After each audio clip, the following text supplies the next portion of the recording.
Hello, എനിക്ക് നമ്മുടെ CSCS card കിട്ടിയിട്ട് ഞാൻ ശരിക്കും പറഞ്ഞാൽ അതൊരു ഷോർട്സ് ആയിട്ട് ഇടാൻ മറന്നുപോയി. അതിനകത്ത് ചില കാര്യങ്ങൾ നമ്മൾ ശ്രദ്ധിക്കേണ്ടതുണ്ട്.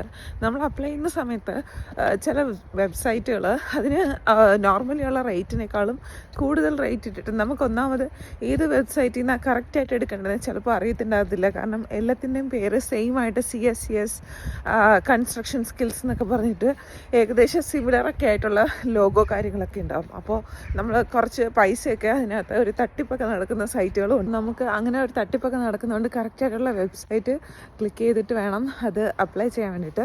CSCSന് വേണ്ടിയിട്ട് അപ്ലൈ ചെയ്യുന്ന സമയത്ത് നമുക്ക് എക്സാം ഉണ്ട്. അപ്പോൾ എക്സാമിന് ശരിക്കും ഒരു റേറ്റ് ഉണ്ട്, അതുപോലെ ഈ ഒരു കാർഡിന് സെപ്പറേറ്റ് റേറ്റ് ഉണ്ട്. അപ്പോൾ നമ്മൾ എക്സാം പാസ്സായതിനു ശേഷം ആ ഒരു റെഫറൻസ് നമ്പർ വെച്ചിട്ടാണ് ഈ ഒരു കാർഡ് നമ്മൾ അപ്ലൈ ചെയ്തെടുക്കുന്നത്. അപ്പോൾ പ്രൊഫഷണലി ക്വാളിഫൈഡ് അല്ലെങ്കിൽ അക്കാഡമിക്കലി ക്വാളിഫൈഡ് ആയിട്ടുള്ള ആളുകൾക്ക് വൈറ്റ് കാർഡാണ് കിട്ടുന്നത്. അപ്പോൾ ഇതാണ് എൻ്റെ കാർഡ് വന്നിട്ട് എനിക്ക് വൈറ്റ് കാർഡായിരുന്നു കിട്ടിയിട്ടുണ്ടായിരുന്നത്.